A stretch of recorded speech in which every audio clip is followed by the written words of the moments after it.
Les bas et les airs, John, on dit mogo, pas mogo, on dit floco, pas floco, disons-nous les choses. Aujourd'hui, je suis entouré. Entouré de grandes dames, de grandes femmes. Chacune va se présenter, s'il vous plaît. Benjamin. Eh ben, Benjamin Veil. Je vais me présenter comme travailleur social aujourd'hui, et puis avec une formation de philosophe et de psychopatho. Donc, c'est vrai que j'accompagne depuis maintenant une vingtaine d'années à la fois des équipes de travailleurs sociaux et des jeunes aussi sur le terrain. Voilà. La question des quartiers, la question psychologique est assez présente dans mon parcours professionnel.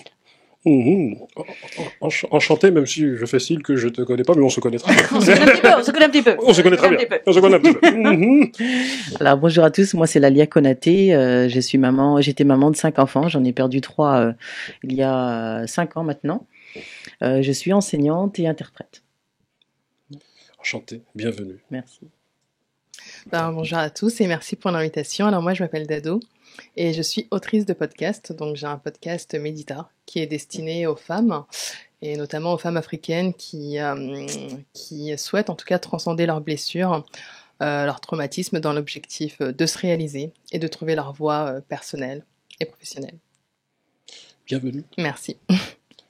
Alors bonjour, moi c'est Assetou Cissé, je suis la grande sœur de Mahamadou Cissé qui a perdu la vie le 9 décembre 2022 par notre voisin, ancien militaire. Et du coup c'était un voisin de plus de 20 ans.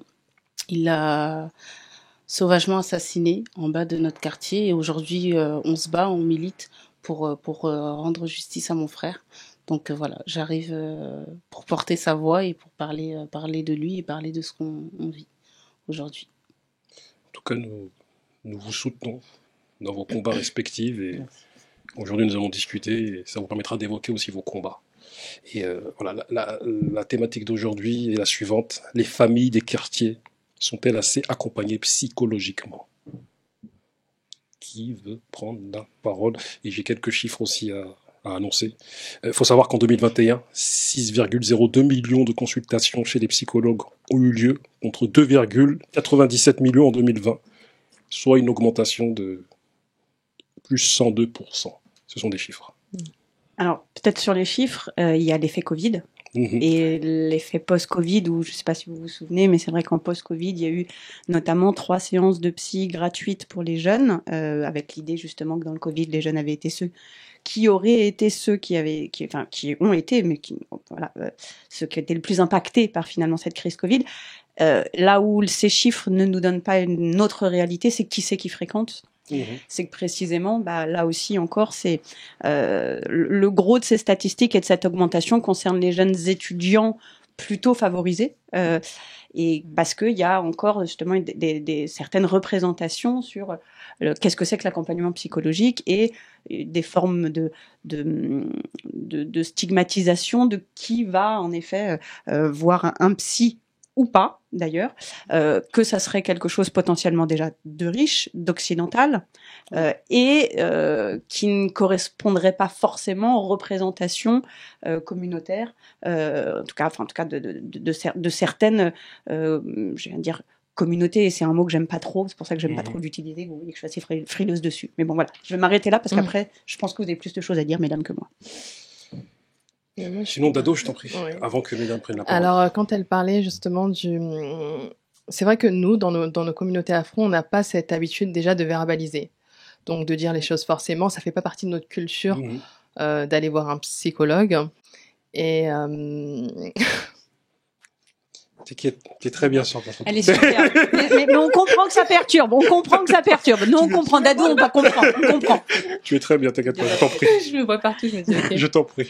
Et justement, on n'a pas en fait l'habitude de verbaliser, de parler. Moi, la première, moi, moi, j'aime beaucoup écrire. J'ai pas l'habitude justement de me confier en fait. Et aller voir un psy, je pense, c'est aussi l'occasion de se confier à une personne qui ne fait pas partie de notre entourage et qui ne fait pas partie aussi de l'entourage de notre entourage. Donc, on se dit, on est en sécurité, on peut lui parler de nos ombres, de nos traumatismes, de certaines choses qu'on a vécues dont on pourrait avoir justement honte de parler. Mais pour répondre à la question, est-ce que les familles des quartiers populaires sont bien accompagnées? Moi, je ne pense pas. Justement, On a deux dames qui sont là, qui peuvent nous témoigner du fait. Avez-vous été assez accompagnés dans vos démarches, dans vos douleurs Moi, pour répondre à ta question par rapport à notre histoire, je te dirais que non, parce que clairement, quand le drame s'est passé, que je me suis rendue au commissariat pour déposer ma plainte et pour demander toutes ces choses, parce que on n'avait pas, il n'y avait pas d'accompagnement et on savait pas en fait par où commencer quand on vit ce genre de drame. Donc quand je demande à la commissaire, est-ce que il y a un suivi psychologique, est-ce qu'il y a une cellule psychologique qui sera ouverte, parce que ça s'est passé en plein milieu de notre quartier, en plein milieu de la rue, en plein milieu de la voie publique, et que ça a choqué tout le monde parce que beaucoup de gens l'ont vu de leurs fenêtres, beaucoup de gens ont entendu ces cris, et c'est traumatisant, c'est choquant. Et quand je demande ces questions et qu'elles me disent c'est pas mon travail, prenez une plaquette à l'accueil, je trouve ça tellement méprisant et réduit. Enfin, j'ai pas compris la réaction, j'ai pas compris la réponse.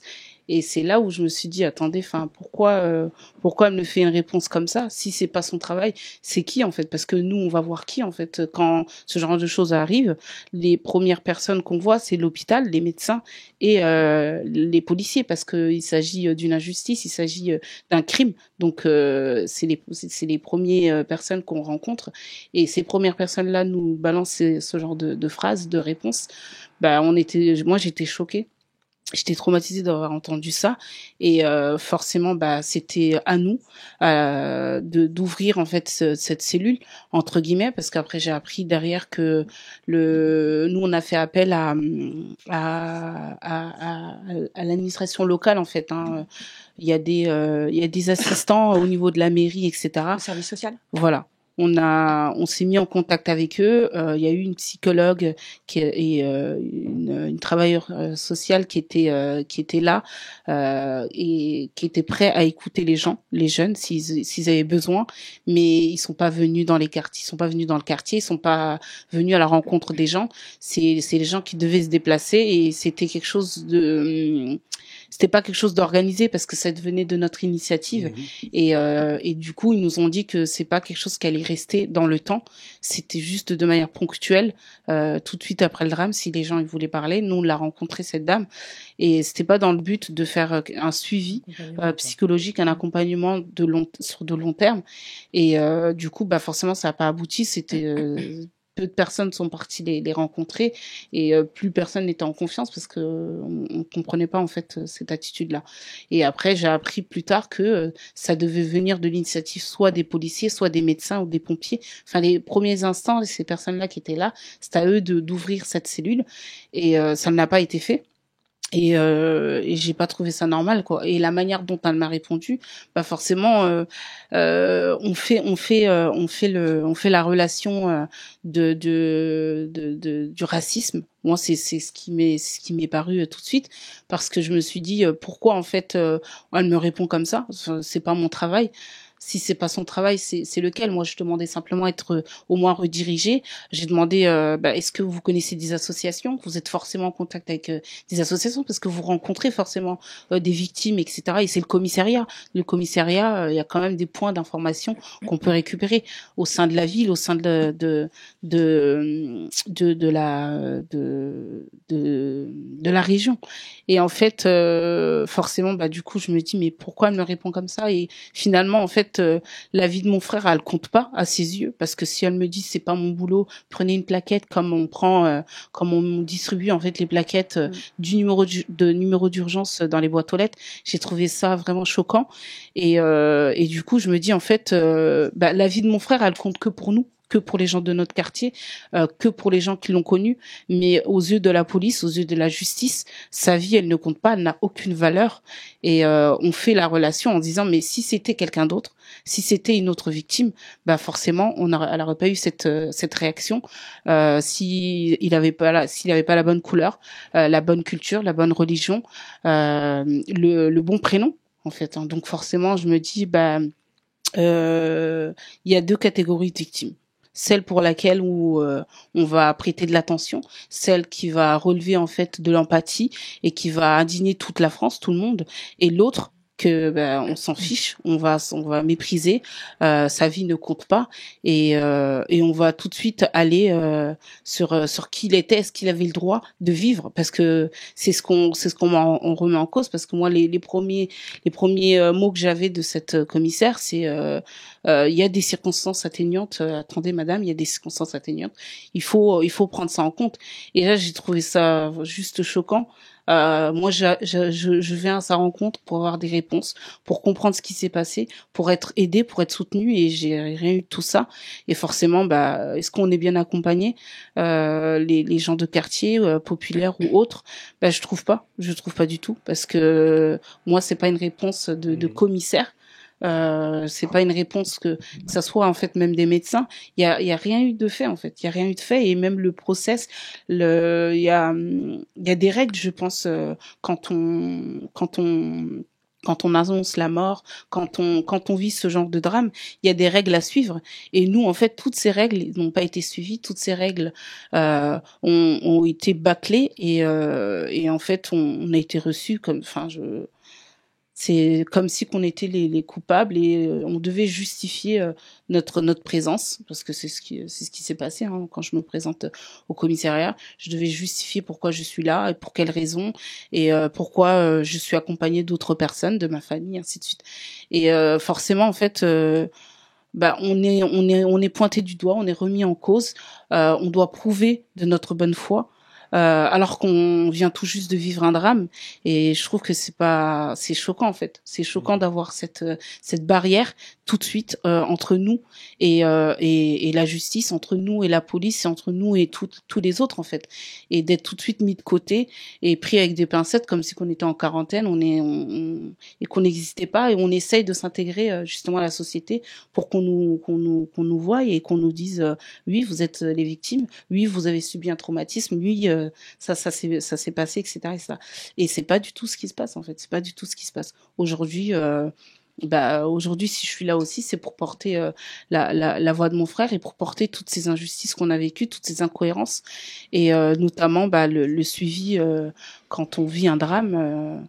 En France, je trouve que c'est pas normal en fait. C'est pas normal de répondre ça à des victimes. C'est pas la manière dont on reçoit des victimes.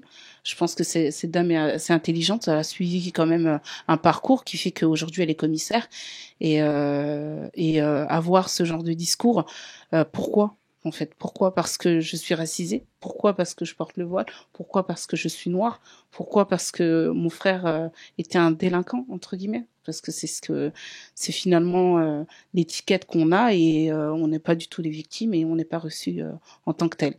Donc il n'y a pas eu de suivi dans notre affaire, il y a rien, et on a tous vécu un traumatisme à notre manière, que ça soit mes frères et sœurs ou même les gens du quartier.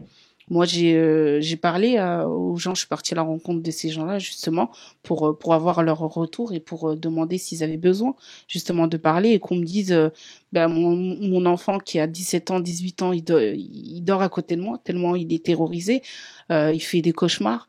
On me dit ma fille elle revoit tout le temps les images et la scène. Enfin, tout le monde m'a dit ça, et j'ai trouvé ça hyper choquant, et que y a rien. J'ai trouvé, je comprends pas quoi. Et je suis démunie parce que je peux pas moi mettre en place ce genre de choses, parce qu'on a tenté, mais c'est pas quelque chose dans le temps qui allait durer, et du coup les gens n'ont même plus confiance, parce que même si on a mis ça après, la manière dont ça a été abordé, c'était pas la bonne, parce que pour moi, ils auront dû aller à la rencontre des gens, ils auront dû se montrer, montrer une présence, et l'afficher publiquement. Même le maire aurait dû porter aussi cette cause, et ça a pas été reçu en tant que tel. On a essayé de notre manière justement d'apaiser les jeunes, d'apaiser les gens, en créant un événement hommage, et en créant en fait encore d'autres actions. J'avais mis en place des ateliers slam, avec un spécialiste qui s'occupe de personnes, et d'accompagnement de personnes dans le deuil, et qui vivent des traumatismes. Et justement, l'idée, c'était d'accompagner les jeunes, les amis de mon frère, les gens du quartier, à mettre des mots sur leurs mots MAUX. Et ça a été quand même une réussite parce que les jeunes sont venus, ils ont exprimé ce qu'ils ressentaient et ils ont fait leur slam durant cette journée hommage le maire était venu, mais il a pas assisté à toute la journée et c'est dommage parce que justement il avait loupé cette partie-là parce que l'image qu'ils ont des jeunes c'est pas la bonne image et là il serait resté jusqu'au bout, il aurait pu voir que justement les jeunes souffrent, le quartier il souffre et depuis que ça s'est passé et qu'ils ont besoin en fait de mettre en place ce genre d'accompagnement et aujourd'hui ça n'existe pas. Et si on peut faire changer les choses, si on peut faire avancer dans ce sens, ça serait bien parce que je pense que les gens sont demandeurs s'ils vivent ce genre de drame. Moi on me l'a dit, donc si on me l'a dit, si on s'est confié à moi, je pense que ils pourront se confier à d'autres personnes. Encore une fois, reste la confiance et la manière dont on va faire les choses et ça. Les gens de quartier, ils l'ont plus parce que justement ils ont été incriminés, ils ont été délaissés et détestés finalement de tous et du coup forcément ils n'ont pas confiance de se confier à quelqu'un d'inconnu comme ça qui arriverait et qui poserait des questions parce qu'on se dit comment ça va être utilisé, est-ce que finalement si je parle, parce que moi c'est ce qu'on m'a fait, c'est ce qu'on m'a dit, si je parle est-ce que ça va pas être utilisé contre moi, ainsi de suite. Donc voilà, enfin je pourrais continuer longuement dessus mais nous pour notre cas on n'a pas été accompagnés, on a été plutôt délaissés, pas de soutien concret. Et ça, c'est terrible. Et aujourd'hui, on a quand même des traumatismes et on doit, de notre côté, se faire accompagner par nos propres psychologues et voir aussi notre propre parcours pour changer les choses. Et voilà quoi. Et ça, malheureusement, c'est triste parce que on vit le drame, on doit vivre le combat, on doit vivre le deuil et on peut pas vivre tout ça en fait en étant seul. Et c'est triste de vivre ça en France. Lalia, est-ce que tu partages un peu cet avis Oui, je le partage totalement. Moi, je pense vraiment qu'il y a une inconsidération de la douleur des personnes issues de quartiers populaires. Parce que je pense que pour beaucoup de Français, on ne souffre pas. Pour eux, on ressent pas la douleur. En fait, les Africains, les Arabes, les gens dans les quartiers, en fait, ils ont pas mal. Donc, il n'y a pas besoin de mettre en place des cellules psychologiques. Ils n'ont pas besoin, ces gens-là. Ils peuvent supporter toute douleur. Et moi, pour ma part, et je rejoins aussi Dado, il y a ce côté tabou, en fait. Les gens, les descendants d'Africains ou dans cette mentalité qu'on a, on parle pas de ce qui fait mal, en fait. On doit juste garder ça au plus profond de nous. Et c'est comme ça être fort. C'est ne pas dire ce qu'on ressent. Mais si, on souffre. Et quand on parle, c'est un peu... bizarre, elle parle, c'est comme si on était un peu trop français en fait d'exprimer une douleur qui nous ronge. Mais non, c'est pas tabou. Et quand on dit j'ai besoin d'un suivi psychologique, mais t'as pas besoin de psychologue. Psychologue, c'est pour les Français, les vrais Français, quoi, on va dire. Mais non, un psychologue, c'est un médecin qui soigne en fait quand ça va pas au niveau de notre esprit, parce que nous-mêmes on a du mal à comprendre notre cerveau, comment il fonctionne. Moi-même, c'est mon cerveau, il est dans ma tête et j'ai du mal à comprendre son fonctionnement et un psychologue, ça aide énormément. Donc c'est pas du tout tabou d'accepter d'être suivi par un psychologue, un psychiatre s'il le faut. Au contraire, il faut pas garder ces douleurs-là en nous en pensant qu'on est fort et qu'on va réussir à les surmonter, parce que ça crée des dégâts. Moi, je le dis encore 5 ans après, j'ai encore les dégâts de ce traumatisme-là qu'on a vécu. Donc il y a une inconsidération de la douleur des personnes ici de quartier populaire. Et puis moi, dans mon drame, dans les médias, quand il y a eu le décès de mes enfants, ça a fait beaucoup de journaux télévisés. Une cellule psychologique a été mise en place pour la famille. Il n'y en avait pas. Je vais vous dire la vérité, c'est moi qui a dû appeler l'hôpital pour demander, écoutez, est-ce qu'on peut avoir un peu d'aide? Parce que ça va pas, mes filles, ça va pas, je ne vais pas bien. Écoutez, on m'a balancé de service en service pour au final me donner un rendez-vous avec une psychologue que j'ai rencontrée à l'hôpital. Mais il n'y avait pas de cellule psychologique. C'est moi qui a cherché en fait. Et donc souvent ils parlent de ça. Oui, c'est ce qu'ils disent aux médias. Ils disent oui, on va imposer une cellule psychologique. Ah non, mais il n'y en avait pas. Il n'y en avait pas. C'est moi qui ai dû appeler pour dire voilà, j'ai besoin d'aide, mes enfants ont besoin d'aide. Et quand j'ai été rencontrer cette psychologue, on fait une séance, la première séance avec elle. Ensuite, elle fera une séance avec mes filles. On a plus souhaité la revoir. Et elle me dit clairement, je vois en vous que votre force, vous la trouvez dans votre religion en fait. En gros, vous n'avez pas besoin de ce suivi. Hein. Non, c'est vraiment, vous êtes forte, je vous vois forte et vraiment, vous n'avez pas besoin de moi en fait, quoi. La psychologue qui a dit ça. La psychologue qui m'a clairement dit ça. Et le problème, c'est que quand on vient de vivre un traumatisme comme ça, on croit en ce que cette personne dit. Donc moi, j'étais convaincue en me disant, bah écoute, ça va, Alia, tout va bien. Tu peux repartir, ta foi t'a sauvé et tout va bien. Mais non, ça va pas du tout. En fait, 5 ans encore après, j'en souffre toujours autant. Et comme je disais, j'ai vu encore un psychologue en Angleterre il y a quelques jours qui me disait, c'est vrai que le traumatisme ou la douleur, c'est comme si on était face à l'océan en fait, et que les vagues venaient. On sait jamais comment la vague va arriver. Est-ce qu'elle va être forte? Est-ce qu'elle va être douce? Est-ce qu'on va se la prendre en plein visage? Bah, c'est exactement ça. On se réveille le matin, on sait jamais comment on va se sentir. Moi, des fois, je me réveille le matin, je suis pas bien, j'ai envie de pleurer, je sais pas pourquoi, je vais réagir à fleur de peau. Ça peut durer des jours, comme ça peut durer quelques heures, et après ça va mieux. Et on n'est pas maître de ces sentiments. On n'est pas maître de ces émotions, on l'a subit. C'est pour ça que je dis tout le temps, quand on a vécu un drame comme ça, on subit notre vie, on la contrôle plus en fait. Et non, il n'y a pas de suivi psychologique, il y a une inconsidération totale de la douleur des personnes issues de quartiers populaires. Et pour eux, on ne souffre pas. On n'a pas besoin d'être suivi. On est fort par nous-mêmes, on est fort. Et en plus, la culture fait que c'est tabou de se confier à un psychologue. Ça fait un peu, t'es un peu foufou. Pourquoi t'as besoin de voir un psychologue? Ça va pas la tête? Il y a quelque chose qui va pas bien? Si, tout va bien, mais j'ai besoin de parler. J'ai besoin qu'on m'aide parce que je souffre et que j'ai besoin de contrôler ça et j'ai pas envie que la douleur me contrôle.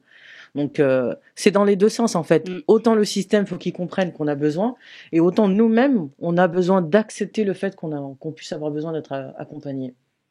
Benjamin, tu voulais rebondir? Oui, c'est-à-dire que là, vraiment, dans ce que vous dites l'une et l'autre, c'est tout l'enjeu de la considération de la douleur. Et c'est vrai que les institutions, malheureusement, en France, et c'est là où, quand on parle de racisme systémique, c'est ça, en fait. Et c'est pas simplement une question de gens, c'est une question de système. Et il y a des représentations et des stéréotypes, en effet, qu'on appelle d'ailleurs le syndrome méditerranéen à l'hôpital, qui est connu, qui est enseigné auprès des médecins et des infirmières. Donc, c'est pas anodin, qui est aussi enseigné, malheureusement, aujourd'hui dans les commissariats et aussi dans les facs de psy. Donc voilà, c'est pour ça que ça a quand même des enjeux importants et qui, en fait, renverrait l'idée que, en effet, notamment les femmes, d'ailleurs, plus les femmes que les hommes racisés, simuleraient quelque chose de la douleur pour attirer l'attention sur un mode hystérique, en gros. Non, mais ce qui est complètement une aberration gravissime, avec un racisme de fond qui est gravissime derrière, et c'est enseigné. Alors, c'est enseigné en off, dans les salles de garde, c'est quand même pas dans les manuels, quand même, c'est complètement aberrant, mais c'est quand même quelque chose qui est extrêmement présent, qui est dénoncé régulièrement. Je ne sais pas si vous vous rappelez, il y a 4-5 ans, il y a une femme qui est morte parce qu'on ne l'a pas crue quand elle a appelé le SAMU. C'était une femme noire, étonnamment. Là encore, voilà, et c'est là qu'on a commencé à parler justement de ce syndrome-là, et c'est exactement en vertu de ce principe-là qu'en effet, il y a cette représentation que dans les quartiers, finalement, on est fort. Et d'ailleurs, là-dessus, je vous invite tous aussi à se méfier de la femme forte. Ou de l'homme fort d'ailleurs, parce que ça marche aussi. Mais c'est vrai que c'est souvent la femme forte. Enfin, c'est une femme qui doit être forte, qui doit supporter toutes les douleurs. Comme si c'était normal. Dans notre culture, c'est une éducation. Mais là-dessus aussi, et je vais vous dire, pas que dans votre culture en fait. Et là, je vais faire la blanche de service, mais oui, il faut bien, mais pas que dans votre culture, parce que moi, je l'ai entendu aussi en rural. Et alors, bon, c'est vrai. Même si j'ai une culture pas tout à fait blanche pour certains, mais bon, quand même, en rural, il y a aussi cette idée de la femme forte, de ne pas parler. C'est très urbain, en fait, le fait de parler. C'est très parisien, c'est très post-70, en fait. Donc, c'est pour se dire aussi que, même si on allait fouiller un peu plus loin, il n'y a pas de raison, en fait, de cette opposition. Mais par contre, c'est là où le racisme s'inscrit, c'est que cette opposition, elle vient signifier qu'il y aurait des civilisés et des moins, ceux qui parlent et ceux qui parlent moins. Et là-dedans, il y a quelque chose où, dans le système, en tout cas dans le système institutionnel républicain français, il y a cette idée qu'en effet, quand c'est un enfant dans un collège qui est harcelé blanc, on va faire des cellules psychologiques pour les profs. Même pour les profs d'ailleurs, vous voyez. Les profs vont avoir droit à des choses. On va avoir plein d'organisations pour que justement tout le monde soit présent et puisse soutenir, parce qu'on considère qu'en effet la mort c'est difficile.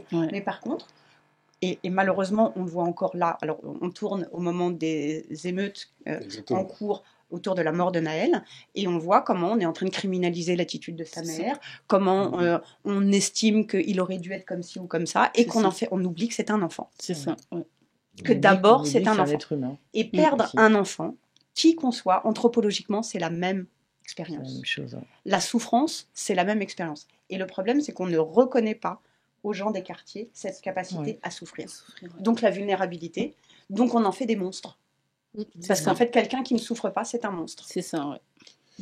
Dado, tu voulais rebondir sur tout ce que tu as entendu. Ben, c'est super intéressant. Après, sur la vulnérabilité, en fait, c'est vrai qu'il y a aussi...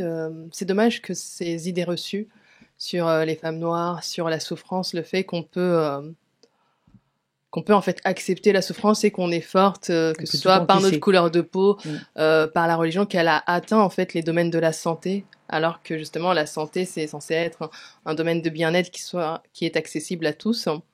Maxime, envoie-moi la vidéo s'il te plaît. Profonde solitude ou encore repli sur soi-même. Dans la ville d'Étréchy, des psychologues ont été appelés à la rescousse pour panser les plaies du confinement. Une initiative lancée par une ancienne élue et éducatrice. L'opération Un Psy dans la Cité a débuté mercredi dernier et pour l'occasion, une dizaine de consultations ont eu lieu dans les locaux de l'association. Reportage de Célia Giusfredi et Laura Tapiro. Une jeunesse qui est déjà au rendez-vous. Aujourd'hui, ces deux psychologues sont à l'écoute de ce jeune homme qui a du mal à retrouver ses repères depuis la crise sanitaire. Je me sens mal à l'école. D'accord. J'y arrive plus. D'accord. J'ai l'impression que je suis en train de chuter et qu'il n'y a personne qui est en train de me relever. Une aide bienvenue du côté des parents, bien souvent désarmés face au mal-être de leurs enfants, car le rendez-vous est rapide et sans frais. Déjà, c'est sur étampe, j'ai pas besoin de me déplacer, c'est gratuit, ça ne faut pas le négliger non plus, quoi. Et c'était accessible de suite, quoi. Sachant que dans d'autres structures, c'est 3 mois, 6 mois d'attente, donc là, c'était l'idéal pour répondre à un besoin. Si Mamassi a décidé de coordonner ce dispositif, c'est pour pallier la précarité du quartier. Donc les jeunes ont une adresse mail auquel ils peuvent interpeller en direct l'association et donc selon leurs envies, selon leurs besoins et surtout selon leurs attentes, on leur propose un accompagnement donc il peut se faire sous plusieurs formes. Ça peut être directement à la maison. Ça peut être dans un espace, donc une maison de quartier, un local associatif, comme ici sur le quartier de la Croix de Vernaille. Pour prendre rendez-vous, il suffit d'envoyer un mail à l'association. 50 psychologues sont mobilisés pour recevoir les patients. Pour le moment, le projet concerne 39 communes et fonctionnera jusqu'à juin. Que pensez-vous de cette initiative? L'initiative, entre autres, de Mamassi, élue à Étang. Moi, je trouve que c'est très bien, justement, de pouvoir accompagner les jeunes, les adolescents. De mettre en place des psys justement qui soient là pour écouter ces personnes. Après, ce que je pense aussi, je me demande si aujourd'hui les psychologues sont assez justement informés de la culture africaine, de l'histoire de l'immigration, parce que toutes ces blessures qu'on a en nous, en fait, ces traumatismes, elles viennent aussi de notre culture, de notre histoire qui est liée au fait que nos parents ils sont venus en France, et parce que parfois tu vas chez des psys qui ne comprennent pas en fait ton histoire. Et je pense que c'est une réelle problématique en fait. Et toi, à travers ton podcast, est-ce que c'est pas une sorte de thérapie pour tes invités? Exactement, oui. Après, moi, je pense que la thérapie, elle se fait pas uniquement par le psychologue. Je pense que parfois, aujourd'hui, les réseaux sociaux, c'est aussi une forme de thérapie. L'écriture, la musique et aussi l'humour, je pense. Après, il y a plein de formes de thérapie. Il n'y a pas seulement la psychologie, mais il y a aussi la parole. Et comme tu dis, toutes les formes de parole, en fait. Parce que la parole, c'est pas simplement discuter tout seul avec quelqu'un, mais toutes les formes de parole, c'est-à-dire comment on travaille les mots, comment on se parle à soi-même. Et c'est vrai que par rapport à ce que tu disais, et très justement, que la théorie psy classique occidentale, voire même psychanalytique classique est souvent utilisée, elle est occidentale. Et elle est pensée pour les occidentaux. Oui.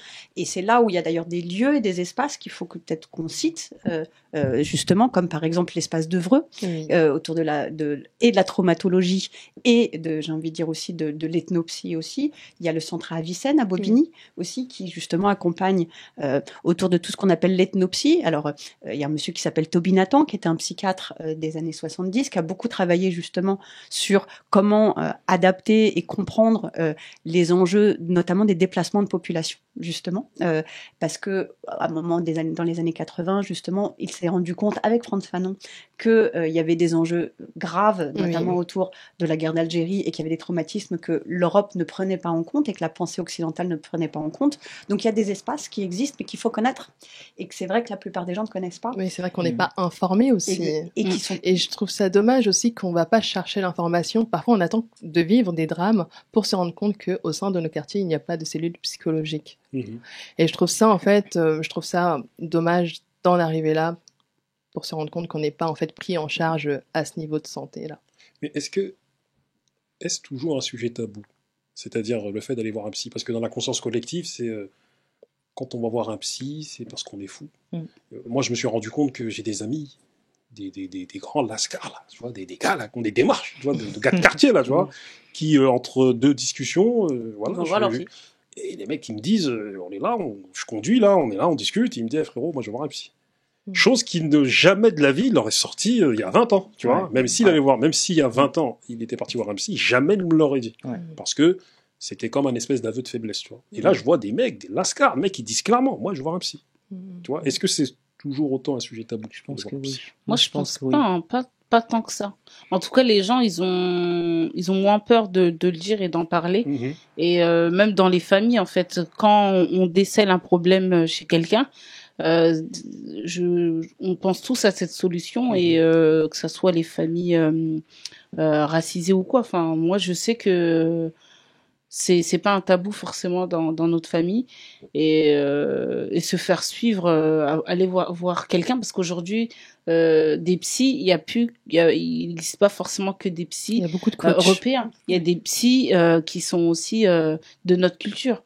Il y a et il y a aussi cette forme de nouveau travail, de s'approche qui est arrivé, c'est le coaching personnel, etc. Et c'est une forme de suivi psychologique aussi, parce que l'idée, encore une fois, c'est le bien-être, comme elle disait tout à l'heure, d'ado. Donc moi je trouve que non, c'est moins, c'est devenu moins un tabou, et la parole elle est quand même libérée, et que les gens même de notre culture se lancent dans ce genre de métier, pour pouvoir aussi s'élever, que ça soit spirituellement, s'élever au niveau de sa santé, s'élever au niveau de personnellement et professionnellement. Je pense que pour moi c'est un tout. Je trouve qu'en tout cas c'est beaucoup plus présent. On va pas se blaguer. Les gars dont je vous parle, certains d'entre eux, parce que moi je travaille dans l'insertion sociale, donc du coup je suis, comment dire, je m'occupe avec, on accompagne avec mon équipe un certain nombre de jeunes qui sortent de prison ou qui malheureusement vont y aller, ou certains qui n'y sont pas forcément, mais en tout cas qui sont dans des difficultés, tu vois. Et du coup ceux qui ont des difficultés par rapport au fait que, en tout cas ceux qui à un moment donné ont été confrontés à la prison et en sortent, ont des obligations d'aller voir des psys, en fait. Et du coup, le SPIP. Et le SPIP, voilà, exactement. Le service de prévention et j'ai oublié le I, pénitentiaire, pardon, d'intervention pénitentiaire, donc qui est des obligations, et c'est vrai qu'il y a alors l'injonction de soins, on sait que ça marche pas par contre, c'est un peu toute la difficulté justement, mais avec l'idée aussi que alors les coachs ont permis de quelque part de démocratiser quelque chose de l'attention à soi. J'ai envie de dire, justement, de la nécessité de faire attention à soi, mais sur un versant très entrepreneurial aussi, qui fait qu'on va pas forcément, en fait, en réalité, vers sa vulnérabilité, mais plutôt vers ses forces. Et là-dessus, ça va un peu dans le sens, justement, de l'idéologie globale, de être fort, voilà. Et quelque part, ça va pas forcément du côté de la vulnérabilité, et donc du besoin de l'autre. Parce qu'en fait, c'est aussi ça l'enjeu de la vulnérabilité, c'est accepter qu'on a besoin de l'autre, qu'on peut pas tout seul, justement, et qu'on n'est pas tout seul. Alors, et c'est là où, par exemple, pendant longtemps, les conseils de famille avaient un peu cette fonction-là aussi. Mais en effet, en conseil de famille, on parle pas de son intime. On parle de sa situation sociale. Et donc, parler de son intime dans la vulnérabilité, ça reste encore un peu tabou. Ouais, moi, je pense en fait. aussi, Mais ça reste tabou partout. En fait, j'ai envie de dire, c'est vrai. Dans pas mal d'endroits, mais c'est vrai que chacun va avoir sa manière de gérer son tabou. Et là, ça a des formes différentes. Mais est-ce que Et pour rebondir sur ce que tu disais, sur ces personnes-là, après, je pense qu'aujourd'hui, il y a eu entre autres les réseaux sociaux, donc les personnes se livrent, il y a eu beaucoup de coachs. C'est vraiment ça, je pense, qui a permis de démocratiser en fait le fait d'aller parler à quelqu'un. Et on a aussi des personnes, on a aussi beaucoup d'hommes qui ont fait de la prison, donc qui avaient l'habitude d'avoir un psy. Et je pense qu'aujourd'hui aussi, on est dans des générations qui ne veulent plus revivre les traumas aussi de nos parents. Donc on se dit, faut que je m'en sorte, il faut que je puisse guérir en fait pour pouvoir avancer. On a aussi des personnalités qui le disent ouvertement, il faut aller voir un psy. Je pense par exemple à Adama Kamara qui le dit, oui, il faut prendre la parole, il faut un espace de parole. On a aussi des personnes qui travaillent dans les quartiers, qui ont des structures, qui offrent justement un espace de parole par le podcast, par l'accompagnement à ces jeunes. Mais ils n'utilisent pas trop aussi le mot psy. Moi, je pense que c'est encore tabou parce que quand on parle de coach, par exemple, ou coach de vie, etc., on va pas utiliser un psychologue, une personne à qui tu vas te confier parce que quand ça va pas. C'est un mot qui fait encore peur. Voilà. Psychologue. Donc moi, je pense que c'est toujours aussi tabou. Après, moi, je pense que nous, on est plus en lien avec des personnes qui vivent des souffrances comme la nôtre. Donc forcément, ces personnes-là vont avoir une ouverture vers les psychologues parce qu'on le vit au quotidien. Mais du reste des personnes, je pense pas, comme tu disais, souvent c'est dommage que les gens attendent de vivre une situation dramatique pour aller rechercher de l'aide. Donc ça veut dire que c'est pas quelque chose qu'on fait naturellement, alors qu'on n'a pas forcément besoin de vivre un traumatisme pour aller voir un psychologue. On peut aller voir un psychologue pour notre vie de tous les jours, en fait, pour simplement aller mieux, et on ne le fait pas. Donc moi, je pense clairement que c'est toujours aussi tabou. Après, vas-y. Désolée. Après, je voulais juste dire par rapport à la vidéo, parce que il y a aussi l'accès, en fait, qui fait que ça fait peur ou quoi que ce soit, parce que finalement il est pas si démocratisé que ça, parce qu'on n'en parle pas et il reste toujours dans, c'est pas nous, c'est les autres qui font ça, et dans les quartiers c'est pas visible. Dans la société, parler de psychologie, etc., ça reste aussi un peu tabou, parce que encore une fois, comme tu as dit, c'est de l'intime.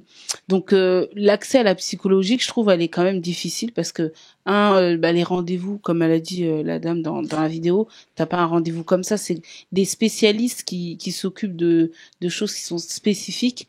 On a difficilement un rendez-vous comme ça rapidement. Et on peut même si donner des chiffres. Voilà, pour avoir rendez-vous en CMP, donc centre médico-psychologique, qui est donc l'endroit accessible hospitalier normalement dans lequel on peut avoir des rendez-vous, c'est au moins 6 mois d'attente dans tous les quartiers populaires, alors que pour le coup dans Paris on est sur 3 mois. Et c'est gratuit Non, alors oui, si CMP c'est gratuit. Okay. CMP c'est gratuit. D'ailleurs là-dessus, c'est pour bien comprendre les différences. Donc le psychiatre est un médecin. Parce que je pense que c'est important. J'allais parler du psychiatre parce que ce mot-là, il fait encore plus peur. C'est celui qui fait le plus peur. En gros, le psychiatre est en général celui qui est le médecin qui peut et c'est le seul à être habilité à poser un diagnostic psychopathologique. La plupart des gens qu'on fréquente sont des psychologues. Et des psychologues qui peuvent être aussi psychothérapeutes. J'ai des psychanalystes aussi. Alors, psychanalystes, c'est des psychologues. Justement, psychanalystes, ça veut dire qu'ils sont d'obédience analytique et donc ils vont travailler sur ce qu'on appelle le psychodynamique, à savoir comment on se construit dans les relations intrafamiliales. Voilà. En gros, très axé papa, maman, les enfants, complexe d'Oedipe. Vous voyez, à peu de choses près. Complexe d'Oedipe, donc l'idée que le petit garçon, il va absolument épouser sa mère et tuer son père, et la petite fille, c'est l'inverse. Voilà, je vous la fais très courte, mais donc le psychothérapeute après là-dedans peut être plus large, c'est-à-dire que ça peut être n'importe qui a fait normalement des études de psycho, qui a normalement un DESS au moins de psycho, et ça c'est quand même un élément qui est important, donc qui a fait au moins 5 ans d'études de psycho et qui peut ouvrir un cabinet, mais il peut être ou bien un psychologue plus comportemental. Donc les coachs en général sont plutôt de ce côté-là quand ils ont une formation de psychologue, à savoir autour de techniques, de façons de faire pour essayer de régler le problème. D'autres vont être plus analytiques, psychanalytiques, psychothérapeutes analytiques, donc sur ce qu'on appelle des thérapies longues. D'autres vont travailler sur ce qu'on appelle aujourd'hui des thérapies émotionnelles brèves. Enfin voilà, il y a plein de façons de penser en fait la thérapie, et toutes ne vont pas à tout le monde. Et il faut trouver sa façon qui nous convient le mieux aussi.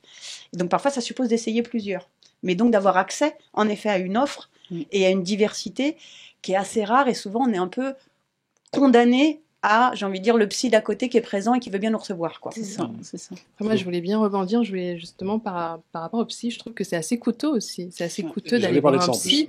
Et c'est un budget en fait. Je crois que les séances, elles s'élèvent à partir de 80 €. Ouais, 80 € de. Donc c'est cher. Ici, on veut faire une thérapie, par exemple, on peut aller voir un psy une fois par semaine. 80 € une fois par semaine. Normalement, c'est même 2 fois par semaine. C'est un suivi. Oui, voilà, c'est 2 fois par semaine, donc c'est très cher. Est-ce que les personnes dans les quartiers populaires, elles ont les moyens d'aller voir un psy? Et aussi, je voulais rebondir, tout à l'heure, on était en train d'échanger avant l'émission, et justement, tu parlais de tes traumas, Elle disait qu'elle fuyait, en fait, ces traumas qu'elle voulait pas les voir. Et je trouve que c'est vraiment, en fait, j'insiste sur ce point, c'est dommage d'attendre des hauts degrés de souffrance avant, justement, d'aller voir un psy et de voir ce qui ne va pas. Et alors, c'est très important. Merci de poser la question financière, parce que pour le coup, ça va me permettre de reposer la question déontologique. Parce que normalement, déontologiquement, un bon psy, et c'est une bonne manière de savoir si c'est un bon psy ou pas, la première séance est gratuite. Et on parle du tarif. Parce que normalement, ça doit en effet, alors dans la théorie notamment analytique, c'est vrai que la séance doit vous coûter. Dans le sens où ça doit me coûter quelque chose. Mais c'est pas pour autant que me coûter, ça veut dire me foutre par terre financièrement. Vous voyez? Donc, que ça coûte, je veux dire 5 € pour un ado, ça coûte. Vous voyez, parce que c'est quand même 5 € où je vais pas même m'acheter un paquet de clopes, où je vais pas. Ça coûte, mais ça doit être au regard du budget. Donc normalement, les psy, alors, et il y a des écoles de psy qui refusent ça, qui imposent des tarifs. J'ai envie de vous dire, déjà c'est mauvais signe. En fait, normalement, la première séance, on discute du tarif et il doit être adapté justement à vos revenus et à votre réalité. C'est-à-dire que ça coûte un peu, mais on peut, enfin voilà, moi pour tout vous dire, j'ai commencé à voir une psy à 20 ans, donc j'étais très jeune, je passais pour une folle pour tout le monde à l'époque, c'était à une autre époque. J'ai démarré, je payais à l'époque ma séance 50 francs. 50 francs, ça fait même pas 15 €, enfin, ça fait 7,50 €. Ça faisait un budget quand même, 50 francs. 50 francs pour une étudiante, c'était beaucoup. C'est un budget à l'époque. Mais 7,50 €, vous imaginez aujourd'hui la séance à 7,50 €, elle est jouable. Vous voyez? Voilà, c'est pour vous donner un ordre d'idée, parce que en effet, et ça c'est un vrai problème aujourd'hui aussi, c'est qu'en effet, qui devient psy? Souvent des blancs bourgeois. C'est ça, c'est pour ça que je dis, c'est l'image qu'on a en fait du psy. C'est pour les bourgeois, c'est comme les sports, le tennis, le badminton, enfin, c'est des sports, ou le rugby, ou même le golf. On se dit, c'est pas pour nous, et forcément, on s'inclut pas et on se renseigne pas, parce que souvent on n'est pas au courant aussi, hein, dans les quartiers. Et là, ils savent pas combien ça coûte, ils se disent juste c'est cher, ils se disent juste c'est pour eux parce que c'est des bourgeois que j'ai en face de moi, ils vont pas me comprendre, ils me connaissent pas, je peux pas parler quoi, ça n'a rien à voir. Et forcément, je trouve que le démocratiser dans les quartiers, en parler et faire circuler l'information, que le psy il est pas là pour te pointer du doigt ou quoi que ce soit, il est là pour que tu avances, pour t'accompagner, pour que tu te sentes au mieux. Ça aussi, c'est pas compris en fait pour tout le monde, je pense. Donc mais de la même manière, si on sent que le psy il a des propos racistes ou il faut s'en aller, il faut le dire. Parfois il y a des personnes qui savent pas qu'elles sont racistes. La plupart. Il y en a qui ils savent pas. Tu vas lui dire mon père il avait 2 femmes, il va dire ok. Ils sont dans des constructions, des constructions d'antan et même des constructions psychologiques et sociétales, tu vois. Ils ne se rendent même pas compte qu'ils sont racistes. Si je peux me permettre de revenir sur la vidéo, le principe il est super. Il y a une seule chose qui je vais chercher la petite bête, c'est que c'est un accompagnement jusque juin. C'est-à-dire après ça, qu'est-ce qui se passe pour les jeunes? Qu'on commençait à se confier, qu'on commençait à se sentir bien parce qu'ils ont quelqu'un qui parlait, et puis après c'est terminé. C'est frustrant. Bah ouais. Mais après, une thérapie, c'est pas fait pour durer, c'est fait justement pour nous donner les armes pour qu'on soit indépendant. Tu vois. Mais combien de temps? Parce que chacun a un cheminement différent. Et chacun peut avoir son temps différent. Et c'est là où, en effet, il y a certaines thérapies brèves qui sont annoncées comme ça, et pourquoi pas, mais c'est vrai qu'il peut y avoir aussi du besoin à être sur du long cours, selon, j'ai envie de dire, selon l'envie, la personnalité de chacun. Et c'est vrai que tout l'enjeu, c'est de comment on maintient quelque chose de, j'ai envie de dire, du suivi sans forcément que ça soit une oppression. Enfin voilà. Et de comment on permet aussi aux gens de pouvoir revenir par eux-mêmes, c'est-à-dire par exemple de donner un numéro, de donner, enfin au moins d'avoir quelque chose sur lequel on peut s'appuyer, même en effet placebo. C'est-à-dire si jamais j'ai besoin, j'ai le numéro qui est là.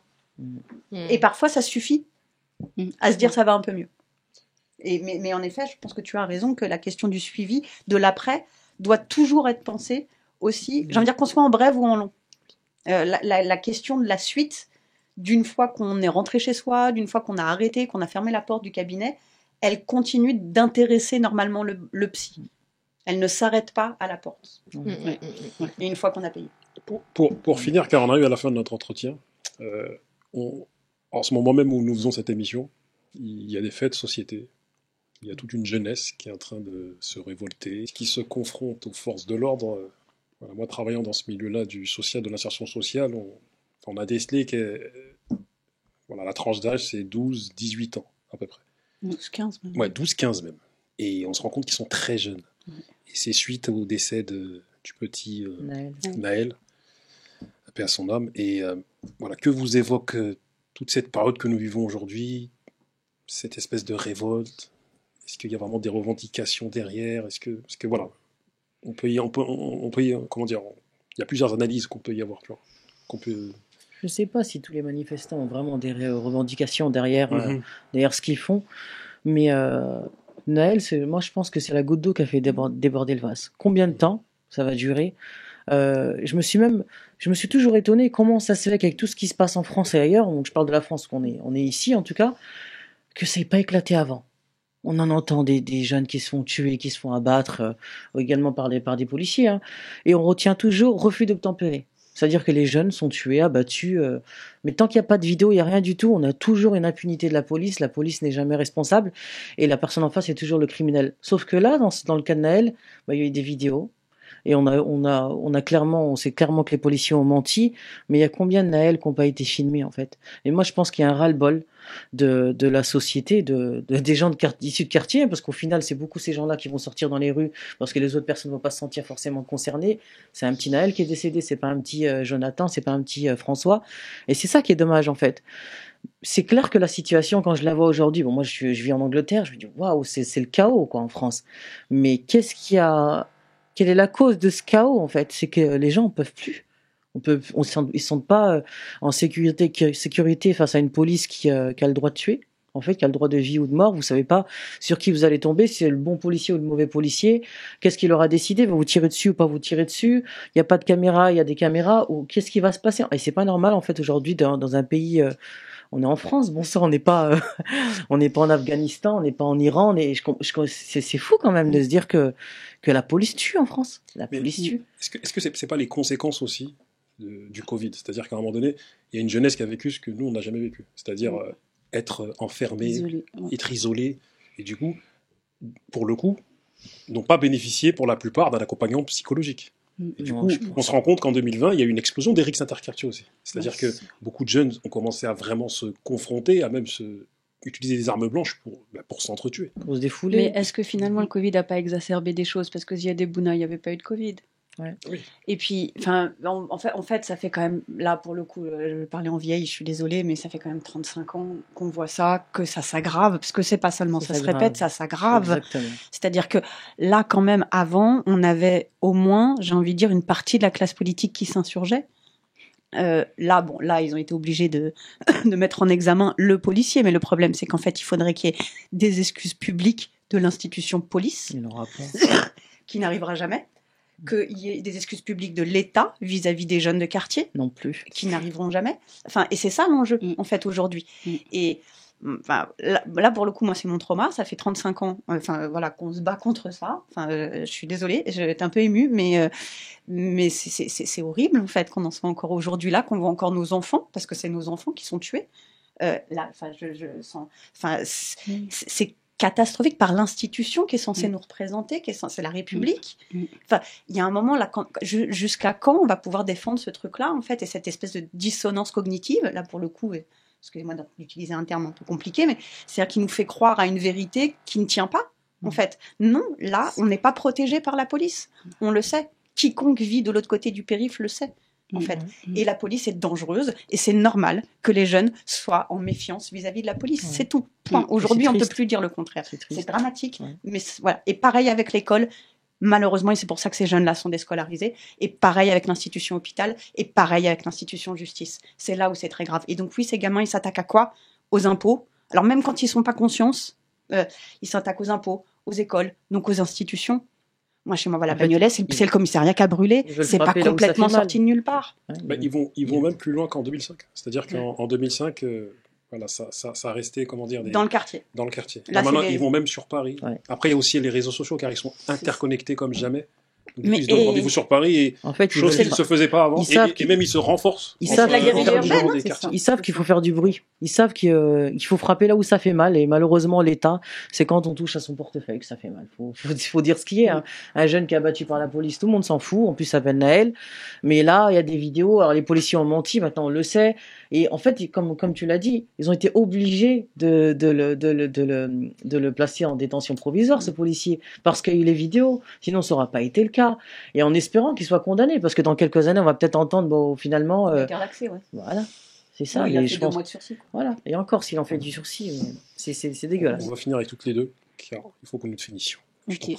Non, par rapport à la vidéo, moi je trouve que du coup aujourd'hui la position de la police, la position de la justice, c'est de montrer en fait un rapport de force, c'est de leur montrer à quel point en fait ils sont déterminés et on va aussi combattre contre vous.